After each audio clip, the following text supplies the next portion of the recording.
kasih dan kemurahan Tuhan, pagi hari ini kita boleh bersama-sama kembali mengikuti kegiatan proses belajar mengajar kita pada pagi hari ini. Baik, apakah semuanya hadir pada pagi hari ini? Ya, Ibu akan absen dulu. Hadir semua ya pagi ini. Puji Tuhan, kita mulai saja pembelajaran kita pagi hari ini dengan menyanyi dari kidung pujian yang ada hubungannya dengan materi pembelajaran kita pada pagi hari ini, yaitu bertobatlah dan balik pada Bapa. Nanti setelah itu Ibu akan memimpin kita di dalam doa untuk mengawali pembelajaran kita pada pagi hari ini. Ya, mari kita nyanyikan pujian ini bersama-sama.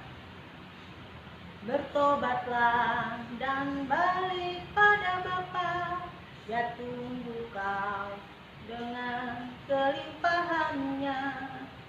Tuhan siap mengampuni dosamu. Oh, baliklah pada Bapa. Oh, baliklah pada Bapa. Jangan lambat, hai sobatku. Tuhan tunggu kepadamu. Oh, baliklah pada Bapa. Baik, mari kita tundukkan kepala, kita mengawali kegiatan pembelajaran kita pagi hari ini dengan berdoa bersama. Tuhan Yesus, terima kasih buat kesempatan pagi hari ini kami boleh bersama kembali untuk mengikuti kegiatan proses belajar mengajar kami pada pagi hari ini. Mari Tuhan, kuasai setiap kami, beri kami roh hikmat, pengertian, untuk kami boleh mengerti apa yang Tuhan mau di dalam kehidupan kami melalui pembelajaran kami pada pagi hari ini. Ya, pada saat ini mata hati kami hanya tertuju hanya kepadamu. Di dalam nama Tuhan Yesus Kristus, kami memulai pembelajaran kami pada pagi hari ini. Haleluya. Amin. Baik, anak-anakku sekalian, apakah kalian siap untuk mengikuti pembelajaran kita pada pagi hari ini? Ya, Ibu mengimbau untuk anak-anakku sekalian untuk lebih bersemangat, ya, berdisiplin, yang jujur dan bekerja sama dalam mengikuti kegiatan proses belajar mengajar kita pada pagi hari ini, agar pembelajaran kita pada pagi hari ini berjalan dengan baik, ya. Oke. Anak-anakku sekalian, apakah kalian masih ingat materi pembelajaran kita minggu yang lalu? Ya, Rada? Ya, Farel? Terus sekali ya. Materi pembelajaran kita minggu yang lalu adalah tentang dosa, ya, yang ada hubungannya dengan materi kita pada pagi hari ini juga. Apa itu dosa? Yang masih ingat? Ya, dosa adalah perbuatan manusia yang memberontak terhadap Allah. Dosa adalah pelanggaran terhadap hukum-hukum Allah, di mana akibat daripada dosa atau pemberontakan manusia itu tadi adalah menyebabkan hubungan manusia dengan Allah menjadi rusak dan manusia mengalami kematian secara rohani, ya. Untuk itu manusia membutuhkan keselamatan dan pemulihan hubungan dengan Tuhan. Dan hanya Tuhan yang dapat menyelamatkan manusia, yaitu melalui pengorbanan Tuhan Yesus di atas kayu salib. Nah, untuk bisa diselamatkan manusia perlu mengakui dosa-dosa dan pelanggarannya. Dan yang lebih penting daripada itu adalah bertobat, ya. Karena tanpa pertobatan, ya, tidak akan ada keselamatan. Oke, baik. Materi pembelajaran kita minggu ini adalah tentang pertobatan, ya. Jadi melalui pembelajaran kita pada pagi hari ini ada beberapa tujuan yang kita inginkan, ya. Tujuan pembelajaran kita adalah peserta didik dapat menjelaskan arti bertobat. Itu yang pertama. Yang kedua, melalui pembelajaran pada pagi hari ini, ya, peserta didik dapat menjelaskan alasan pentingnya pertobatan. Yang ketiga, melalui pembelajaran pada pagi hari ini, peserta didik dapat menjelaskan perbedaan pertobatan antara dua tokoh Alkitab yang nanti akan kita bahas bersama. Dan yang keempat, melalui kegiatan pembelajaran kita pada pagi hari ini, peserta didik dapat dengan penuh percaya diri, ya, membuat doa pertobatan dan berkomitmen untuk hidup menjauhi dosa, ya. Baik. Nah, di samping itu ada beberapa penilaian yang akan diambil melalui pembelajaran kita ini, ya. Yaitu yang pertama, aspek spiritual, ya. Bagaimana hubungan kalian dengan Tuhan, melalui sikap doa dan sebagainya. Kemudian yang kedua, ya, aspek sosial, bagaimana hubungan kalian dengan teman, dengan guru, dengan orang tua, dengan orang-orang di sekitar kalian. Kemudian yang ketiga adalah aspek pengetahuan, bagaimana pengetahuan kalian nanti akan dinilai melalui evaluasi yang akan kalian kerjakan. Kemudian yang keempat adalah aspek keterampilan, ya, dimana kalian nanti akan membuat sebuah karya, ya, yang berisi tentang membuat doa atau puisi, ya, yang mengungkapkan bagaimana ekspresi kalian ketika kalian menerima pengampunan dosa, ya, menyatakan bahwa kalian bertobat kepada Tuhan. Oke, itu yang akan nanti dinilai, ya, yang nanti anak-anak sekalian perhatikan baik-baik. Oke, baik, sebelum kita masuk pada materi kita, yaitu coba anak-anakku perhatikan, ini gambar siapa? Kemarin ibu ada memberikan tugas untuk anak-anakku sekalian, ya, untuk mempelajari tentang tokoh-tokoh Alkitab yang bertobat, ya. Di antaranya ini adalah yang kalian lihat saat ini. Dia adalah siapa? Iya, betul sekali, dia adalah Sakeus, ya. Sakeus, orang pendek kecil buat dunia, itu ada lagunya, ya, di dalam sekolah minggu biasanya. Terus diceritakan berulang-ulang. Oke, apa yang menarik bagi kita sekalian dari cerita hidup Sakeus ini? Ya, Sakeus ini adalah seorang pendosa. Dia adalah seorang pemungut cukai yang pada masa itu sangat dibenci oleh ahli-ahli Taurat, ahli-ahli agama, ya, yang tidak menyukai Sakeus, ya, karena dia adalah dikatakan pendosa yang suka merampas hak milik orang lain, ya. Tapi dari cerita ini yang menarik adalah justru Tuhan memperhatikan daripada kehidupan Sakeus. Bahkan ketika dia tahu, ya, Sakeus di atas pohon, dia justru datang menghampiri dan mengatakan ingin mampir ke rumah Sakeus, ya. Dari kehidupan Sakeus, apa yang kalian bisa petik? Katakan Sakeus tadi adalah seorang pendosa, tetapi ketika dia mendengar cerita tentang Tuhan Yesus, ya, kabar-kabar tentang kesaksian orang tentang Tuhan, ya, bahkan ketika Tuhan datang, dia dengan penuh antusias meresponi daripada apa yang Tuhan Yesus buat, ya, sehingga dia berubah, ya, menyesali apa yang dia lakukan sebelumnya, ya, yang suka memeras, ya, mengambil hak-hak orang miskin dan seterusnya, ya. Bahkan dikatakan Sakeus berjanji akan mengembalikan 4 kali lipat apa yang pernah diambil dari orang-orang yang pernah dia rampas hak-haknya, ya. Dan Sakeus berubah dari cara pikir, cara berperilaku yang dulunya yang mungkin kasar kepada orang-orang yang dia rampasi hak-haknya, ya. Ketika dia mengenal Tuhan, mendengar tentang Tuhan, dia berubah, menyadari kesalahannya dan berubah, ya, dari cara hidupnya yang lama dan melakukan hal yang benar, ya. Jadi bisa dikatakan bahwa dari cerita Sakeus ini, bertobat itu artinya apa? Iya. Oke, yang akan baik-baik Ibu akan jelaskan, ya. Arti bertobat menurut Kamus Besar Bahasa Indonesia ada 2.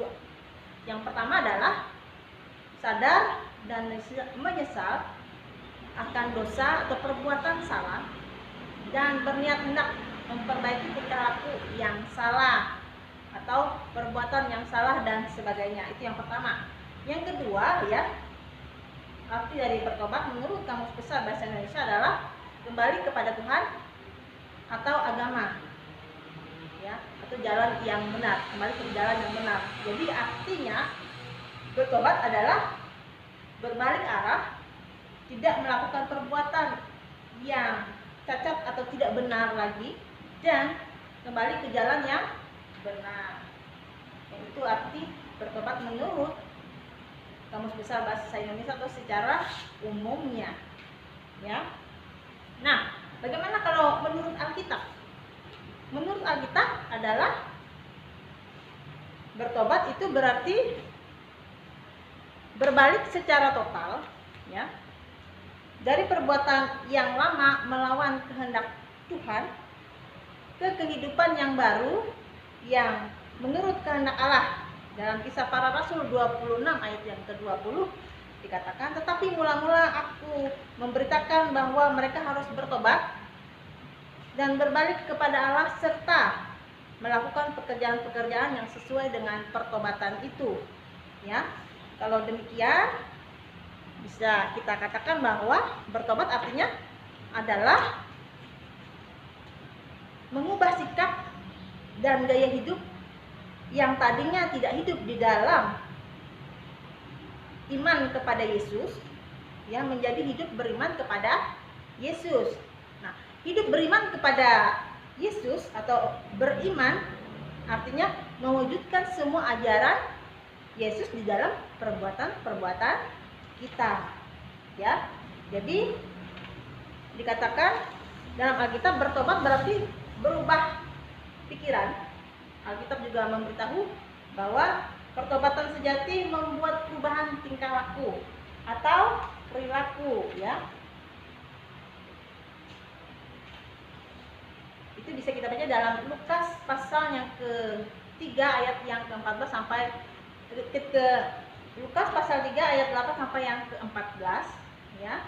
Pertobatan dalam kaitan dengan keselamatan adalah mengubah pikiran dalam hubungan dengan Yesus, ya. Pesan utama dari khotbah di bukit juga adalah untuk masuk dalam kerajaan Allah seorang harus bertobat, ya. Mau tidak mau, suka tidak suka, itulah yang harus dilakukan. Baik, anak-anakku sekalian, nanti kalian bisa baca lebih dalam lagi di dalam Kisah Para Rasul, ya, dalam kitab Kisah Para Rasul di rumah, ya. Antaranya Kisah Para Rasul 2 ayat yang ke-38 ini tadi, ya. Kemudian Kisah Para Rasul 3 ayat 19, Kisah Para Rasul 11 ayat yang ke-18, Kisah Para Rasul 17 ayat yang ke-30, nanti bisa dicatat. Kisah Para Rasul 20 ayat 21 dan Kisah Para Rasul 26 ayat yang ke-20, ya. Lebih jelasnya lagi bisa dibaca di rumah. Baik, teman-teman sekalian, dari semuanya ini, ya, apakah ada yang mau ditanyakan dari penjelasan itu tadi? Tidak ada? Baik, kalau begitu mari perhatikan baik-baik gambar-gambar ini.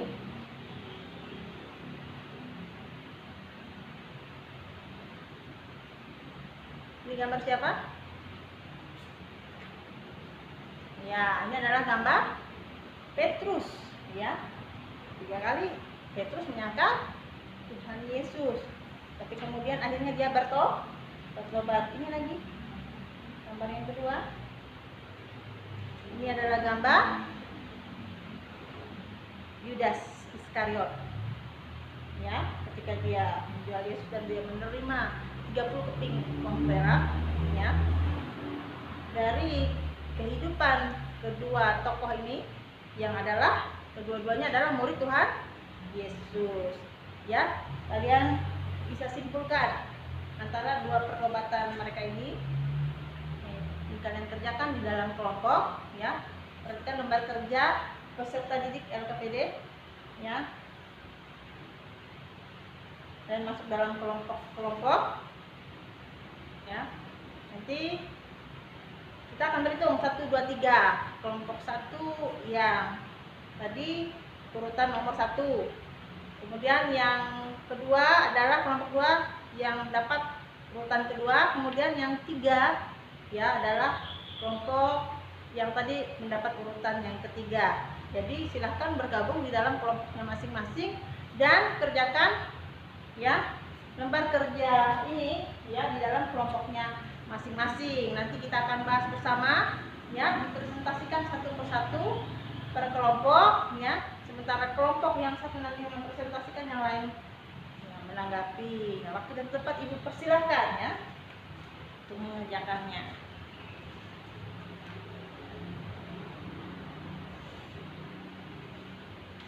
Oke, baik. Apakah sudah selesai semuanya? Di kelompok 1 Ibu persilahkan untuk maju mempresentasikan ya hasil kerja kelompoknya. Nah, sementara kelompok yang lain memperhatikan dan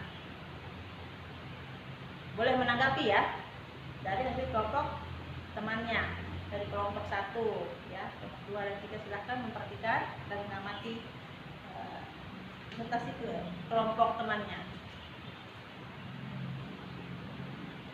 Ya, kelompok selanjutnya, kelompok 2 ya. Ibu persilahkan sama juga kelompok yang lain 1 dan 3 boleh memperhatikan dan menanggapi dari kerja kelompok temannya dari kelompok 2. Ibu persilahkan.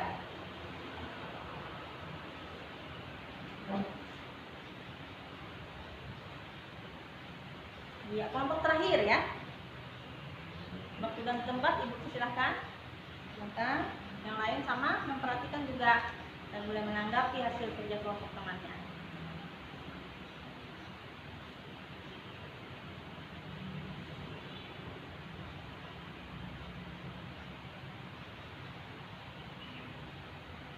Iya, terima kasih kelompok 3 ya yang sudah mempresentasikan hasil kerja kelompoknya.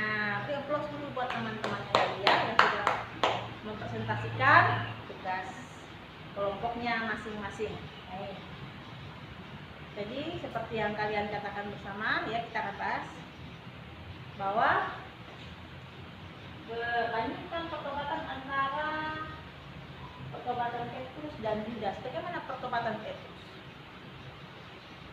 Petrus ya bertobat, menyesali perbuatannya, lalu kemudian dia berubah ya dan mengalami pemulihan dan bisa diselamatkan. Berbeda halnya dengan Yudas. Apa yang dilakukan Yudas? Yudas juga sama menyesali perbuatannya ya, bertobat, tapi dia terpuruk dalam keputusasaan yang pada akhirnya dia mengambil keputusan untuk mengakhiri hidupnya. Apakah yang dilakukan Yudas ini benar? Tidak. Ya, karena yang dilakukan Yudas justru adalah kembali melanggar perintah Tuhan. Perintah yang berapa? Iya, yang kelima ya, bahwa jangan membunuh ya. Karena ketika dia membunuh dirinya sendiri, dia sudah melanggar hukum Tuhan yang kelima, karena dia membunuh dirinya, walaupun hanya dirinya sendiri ya, tetapi itu belum pada waktunya. Dia sudah mendahului ketetapan Tuhan ya untuk mengakhiri hidupnya, padahal mungkin belum waktunya ya. Jadi ya, ketika kita berusaha melakukan kesalahan, jangan melakukan hal yang sama seperti yang dilakukan oleh Yudas ya. Sebaliknya kita boleh meniru apa yang dilakukan oleh Rasul Petrus, murid Yesus itu Petrus tadi ya, dimana dia ketika dia menyesali perbuatannya yang salah ya, walaupun dengan malu, tetapi dia ya menyerahkan hidupnya, mengakui dosa-dosanya kepada Tuhan, dan dia berubah dari cara hidupnya, cara pola pikirnya yang lama ya, sehingga dia dipulihkan dan diselamatkan. Apakah tidak selamat? Tidak, karena dia justru mengakhiri hidupnya ya, dengan gantung diri dan kemudian ya tentunya bukan keselamatan yang diterima, justru sebaliknya ya. Jadi anak-anak sekalian, dari kedua tokoh ini kita bisa simpulkan bahwa ada pertobatan yang benar, ada pertobatan yang salah. Jadi jangan kita meniru ya pertobatan yang salah ini, tapi meniru dari pertobatan Rasul Petrus yang melakukan yang benar ya, mengaku dosa, kemudian bertobat ya, menyerahkan hidup kepada Tuhan dan melakukan kebenaran menurut yang Tuhan perintahkan dalam kehidupan kita ya. Baik, terusnya tadi bagaimana pertobatan yang benar?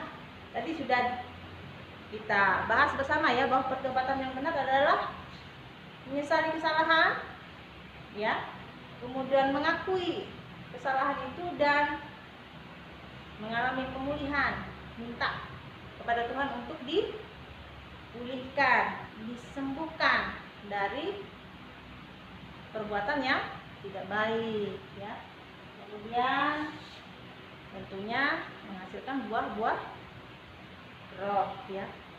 Keselamatan atau pertobatan yang sejati ya, karena pertobatan yang sejati itu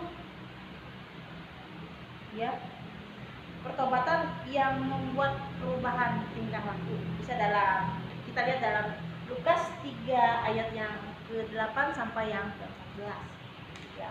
Itu pertobatan yang benar atau pertobatan yang sejati ya. Kemudian yang ketiga, apakah pertobatan itu hasil perbuatan manusia? Tidak ya. Pertobatan itu adalah murni anugerah yang daripada Tuhan, sama seperti anugerah keselamatan dari dosa ya, karena keselamatan itu inisiatifnya dari Tuhan. Karena itu ya, kita harus datang kepada Tuhan untuk bisa dipulihkan, disembuhkan dari segala yang tidak baik dalam kehidupan kita. Karena itu anak-anakku sekalian, mari responi apa yang sudah Tuhan anugerahkan kepada kita, sama seperti yang dilakukan oleh siapa tadi? Tokoh yang kita bahas pertama tadi, iya, Sakeus ya. Ketika dia mendengar tentang Tuhan, dia begitu antusias ya. Bahkan ketika Tuhan datang ke kotanya, dia bahkan sampai naik ke atas pohon ara untuk apa? Untuk melihat Tuhan, dan dia dengan penuh antusias ya, ingin sekali meresponi daripada panggilan Tuhan untuk hidup dalam kebenaran ya. Anak-anakku sekalian, ini tugas-tugas kalian tadi semuanya baik sekali. Terima kasih buat anak-anak sekalian yang sudah bekerja sama ya, dengan penuh semangat dan disiplin mengerjakan tugas-tugasnya di dalam kelompok ya. Baik, sebelum Ibu menyimpulkan lebih lanjut, Ibu mau kalian perhatikan ini sebentar. Nah, ini salah satu tokoh yang sangat fenomenal dan sering kita dengar ya. Bahkan di dalam kitab kita lihat banyak sekali tulisan dari atau surat-surat dari Rasul Paulus ya, dimana pertobatannya yang begitu luar biasa. Yang kita tahu bahwa pada mulanya Paulus ini adalah orang yang sangat membenci Yesus dan pengikut-pengikutnya. Tapi ketika dia ya dipanggil Tuhan ya, dia ketemu dengan Tuhan dalam perjalanannya pada saat itu di Damsyik ya, dia ketemu dengan Tuhan, dia dipulihkan, dia bertobat, dipulihkan, dan dia menjadi rasulnya Tuhan, di mana dia memberitakan kabar keselamatan kepada banyak orang ya, yang tadinya dia itu mengejar-ngejar murid-murid Yesus. Bahkan dikatakan ya. Dalam kehidupannya dia ini menyiksa murid-murid daripada Tuhan Yesus, tapi setelah dia bertobat, kebalikan daripada semuanya itu, justru dia yang disiksa. Tetapi karena dia menyadari bahwa apa yang dia imani, ya, yang dia tahu dia lakukan selama ini salah, dia bertobat dan berbalik dari itu semua, kita bisa lihat ya bagaimana dia sampai akhir hidupnya tetap pegang iman percayanya kepada Tuhan. Dan Ibu berharap anak-anakku sekalian ya untuk dapat memegang iman percaya kepada Tuhan dengan sungguh-sungguh, ya, tidak tergoda oleh banyaknya tawaran-tawaran dunia yang menggiurkan, hingga akhirnya berbalik daripada Tuhan Yesus, ya. Jadi Ibu berharap dari pembelajaran kita pada minggu ini, anak-anakku sekalian bisa terus belajar dan belajar lebih lagi, ya, melihat diri, ya, menyadari kesalahan. Kalau melakukan salah, ayo bertobat dan minta kekuatan yang daripada Tuhan untuk boleh dipulihkan, diselamatkan, dan bisa jadi saksi. Sama seperti halnya yang dilakukan oleh Rasul Paulus, ya, yang dilakukan oleh Rasul Paulus. Oke. Tujuan pembelajaran kita yang kedua tadi adalah alasan kita bertobat. Alasan kita harus bertobat. Kenapa? Iya. Kenapa kita harus bertobat? Karena semua manusia sudah berdosa dan sudah kehilangan kemuliaan Allah, dan manusia membutuhkan Tuhan, ya, untuk bisa selamat. Nah, walaupun Tuhan sudah menganugerahkan keselamatan, itu tetap ada bagian dari kita, yaitu untuk meresponi anugerah Tuhan itu tadi dengan mengambil keselamatan itu dengan apa? Dengan menyadari kesalahan kita, kemudian mengakui dosa-dosa dan bertobat. Setelah itu kita harus, ya, mengerjakan keselamatan kita dengan apa? Melakukan apa yang Tuhan perintahkan dalam kehidupan kita, ya, mengasihi sesama. Tapi anak-anakku sekalian, jangan salah, ya. Ketika kita melakukan kebaikan-kebaikan, ya, berdoa, memuji Tuhan, di gereja, baca Alkitab, itu bukan karena kita mau cari selamat, tetapi lebih daripada itu adalah apa yang kita lakukan itu adalah wujud dari ungkapan syukur kita kepada Allah, ya, yang sudah menyelamatkan kita, dan kita mau bersaksi kepada semua orang bahwa kita sudah diselamatkan dan kita mau ada banyak orang juga diselamatkan. Karena itu Tuhan menginginkan kita melakukan kebaikan-kebaikan agar ada banyak orang juga boleh dipulihkan dan diselamatkan, ya. Itu adalah kesimpulan dari pembelajaran kita minggu ini, ya, anak-anakku sekalian. Oke, apakah semuanya sudah mengerti atau ada yang masih mau ditanyakan? Ibu akan kembali mencoba menyimpulkan dari apa yang kita bahas pada pagi hari ini, ya. Yang pertama, manusia membutuhkan keselamatan dan pemulihan hubungan dengan Allah. Nah, supaya diselamatkan, manusia perlu mengakui dosa-dosa dan bertobat, ya. Yang pertama. Yang kedua, pertobatan yang sungguh-sungguh akan menghasilkan pengampunan, pemulihan, dan keselamatan itu sendiri. Nah, pertobatan yang sejati adalah pertobatan yang membawa pada perubahan perilaku, pola pikir, dan gaya hidup. Jadi, ya, pertobatan itu adalah perbuatan yang membawa kita pada perubahan perilaku, pola pikir, dan gaya hidup kita, ya. Jadi apa yang kita kerjakan, kita buat, bahkan kita ucapkan dalam kehidupan kita sehari-hari itu menggambarkan apa yang terjadi di dalam kehidupan kita. Baik. Karena itu anak-anak sekalian, Mari kita responi apa yang Tuhan sudah berikan dalam kehidupan kita dengan penuh antusias, datang kepada Tuhan dengan penuh rinduan, mengerjakan semua yang Tuhan mau di dalam kehidupan kita. Baik, anak-anakku sekalian, apakah ada yang masih mau ditanyakan sehubungan dengan materi pembelajaran kita minggu ini, yaitu tentang pertobatan tadi? Oke, tidak ada ya?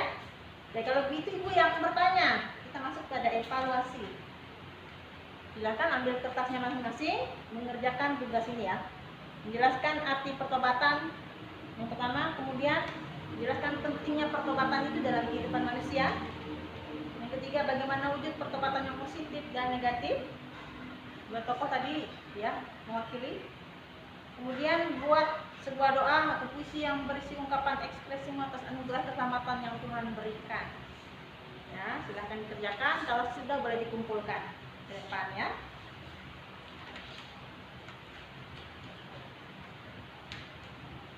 Sudah? Baik ya. Sudah semuanya? Terima kasih buat kerjasamanya hari ini. Semuanya ya antusias untuk mengikuti pembelajaran kita pagi hari ini. Baik, kita akan mengakhiri pembelajaran kita pada minggu ini ya dengan menyanyi satu pujian ya dari pujian "Mengikut Yesus Keputusanku". Namun sebelum itu ada tugas untuk anak-anakku sekalian ya. Tugas di rumah ini dikerjakan secara berkelompok ya. Yang pertama adalah mencari gambar-gambar mengenai kerusakan alam dan membuat clippingnya. Kemudian jelaskan mengapa terjadi kerusakan alam tersebut dan apa akibatnya bagi manusia. Yang kedua, buatlah pengamatan di daerahmu masing-masing untuk mengetahui bentuk kerusakan yang terjadi dan kerjakan itu di dalam kelompok. Nanti di depan akan dipresentasikan berkelompok ya. Oke, bisa dipahami, catat dan dipahami. Baik, kita mengakhiri pelajaran kita hari ini menyanyi dari kidung pujian "Mengikut Yesus Keputusanku". Kita nyanyikan sama-sama. Nanti setelah itu ya Farel akan memimpin kita di dalam doa untuk mengakhiri pembelajaran kita pada pagi hari ini. Baik, kita nyanyikan bersama-sama pujian itu. Mengikut Yesus keputusanku, mengikut Yesus keputusanku, mengikut Yesus keputusanku. Ku tak ingkar, sekali lagi. Mengikut Yesus keputusanku, mengikut Yesus keputusanku, mengikut Yesus keputusanku. Ku tak ingkar, ku tak ingkar. Ya, baik, Farel silahkan memimpin kita dalam doa untuk mengakhiri pembelajaran kita pada pagi hari ini.